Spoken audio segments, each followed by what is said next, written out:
Welcome back. You're listening to America's Healthcare Advocate Show, broadcasting coast to coast across the USA. My producer, Mr. Oscar Monterosa. We are coming to you live from beautiful Coeur d'Alene, Idaho, at the State Financial Officers Foundation Fall Meeting.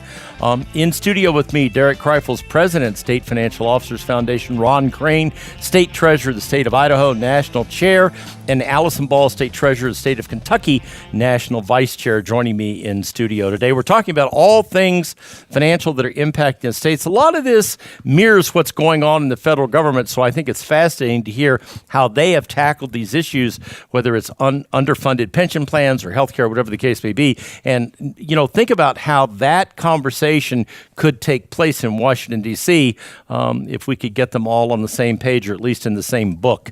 So, Ron, let's go to the state of Idaho. Okay, rated one of the top states in the country for livability now. Fiscally sound, great bond rating, all the rest of it. You have the totally opposite situation. You're 85% funded versus Allison being 83% unfunded. So they took over a basket case from a previous administration, Democrat administration. You're in a completely different mode. How did you prevent that from happening, and how did that conversation go? Because you're dealing with the same union she's dealing with in terms of state workers, city workers, county workers, etc., firefighters, police, all the rest of it. How did you guys manage that conversation not to be in that situation? We elected the Republicans. Okay, let's move on to the next topic. I would say that in 1994 we were elected a Republican governor for the first time in 24 years. And the legislature was mostly Republican at that time, not as strong as it is today. Today it's 80% Republican. All of our congressional delegation is Republican. All of our constitutional officers are Republican. We're definitely a red state. Yes, you are. And we run our finances in that manner. And so the same thing rolls over then into the pension program. The governor is the one that appoints the pension board members. Well, guess what? He appoints people that are fiscally responsible. And then they report to the legislature, and the legislature is actively involved in the management of the pension oversight, as far as oversight is concerned. So we did not allow that unfunded liability to grow. We addressed it at the appropriate times and stayed on top of it, as she referred to the ARC payments and so forth like that. We were able to take care of that, and they wouldn't allow the benefits to exceed what was coming into the pension program, in addition to the fact that we hired the former manager of the Alaska Pension Fund as our executive director. And so he does a great job managing the fund. He's answers to the board answers to the governor.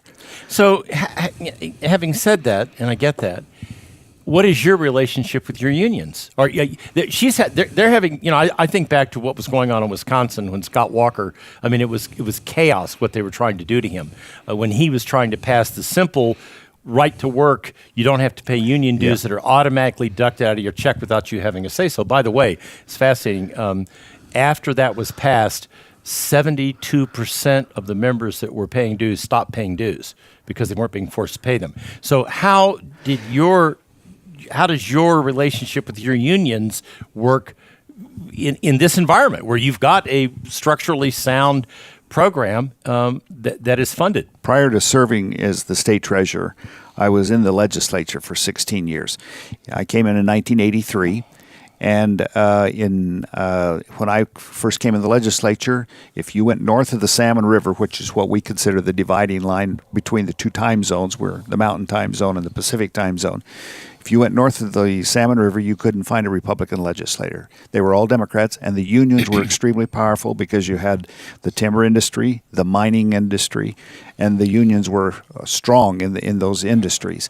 In 1986, Idaho passed the right to work law. The legislature passed it. The unions challenged it, got it put on the ballot for a referendum, and the war was on. Mm-hmm. But the right to work folks won, and that really diminished the power of the unions. and we began to see the Republican majorities in both houses begin to grow, and ultimately we captured the governor's chair in '94, and it's been Republican ever since. And you have a good relationship with your unions that represent your state and county and city workers. Those that are left understand they have to work with the Republican legislature, so they're going to get along. This is interesting because, my hometown is Kansas City, and Governor Greeton's signed into law the right to work, and it is being challenged, and it will be on the ballot. And the unions are pumping millions into this thing because they are desperate to stop this thing. As they are, it's certainly going to be an interesting discussion as we move forward. Okay, so Derek, let's talk about the role of these treasurers versus what we see in Congress, because I love the adults in the room. Yeah, sure. Allison's comment, because that's what I'm hearing here versus what I hear rolling out of Washington, and not necessarily just on the Democrat side of the aisle. There are some folks on the Republican side of the aisle that could use a little growing up as well. Sure. So how tell me how you see that contrast. Well, first I want to say my legal counsel would be down on me if I didn't mention right now that we are a 501c3 nonpartisan organization. So as the enthusiasm as our national chair, Treasurer of Crane, we do have we have an independent member, but we are mostly Republicans. But we really focus on the conservative philosophy. It's not about party politics, Democrat or Republican. We don't help with any elections or do any kind of endorsements or anything like that. We really are focusing on educating our financial officers, working with corporations around the country to do that. A couple years ago, we ran a national poll, and we asked voters, who do you trust more on issues of fiscal matters in your state? And we gave them the option of state treasurer, your governor, or your member of Congress.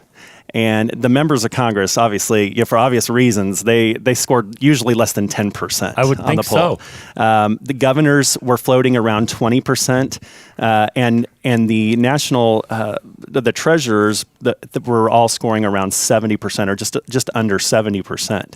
So we realized quickly that these financial officers had a tremendous amount of authority. These are the men and women who are on the front lines of their state's financial well-being, in watching the cash management, seeing how cash flow works, managing the debt, looking at the underfunded liabilities of the pensions, looking at health insurance, costs, advocating for financial literacy.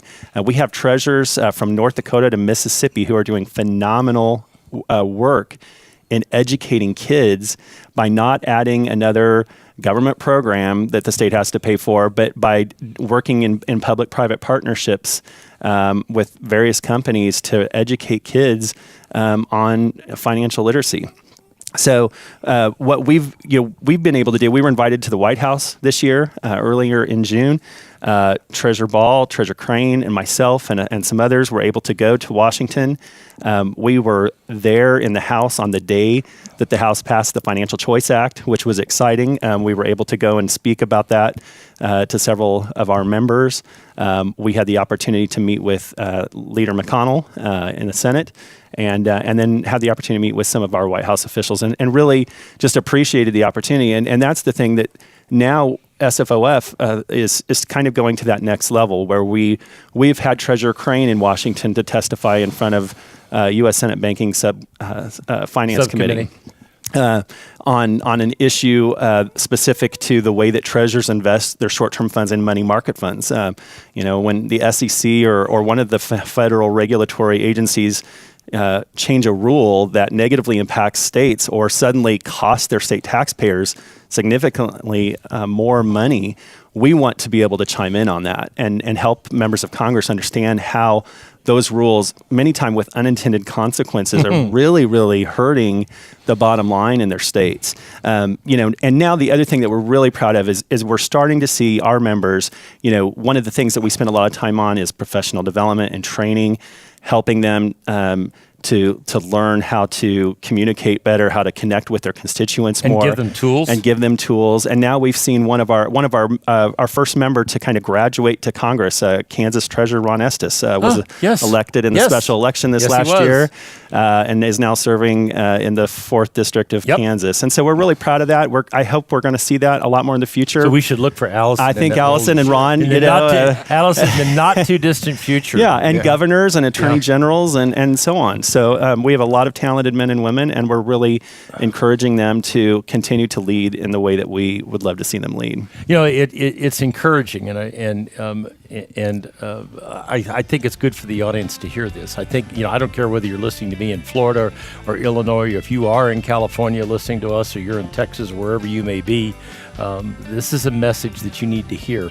And if you're in a state where you're in Illinois, you're in California, there are issues, maybe you need to think about that the next time you go to the polls and vote, because there are ways to do this that are responsible, and there are ways to do that are going to make a lot of sense. We'll be right back after the break. You're listening to America's Healthcare Advocate, broadcasting on the HIE Radio Network, coast to coast across the USA. Stay tuned. We'll be back with the final segment with our guests here in Coeur d'Alene, Idaho. Thank you.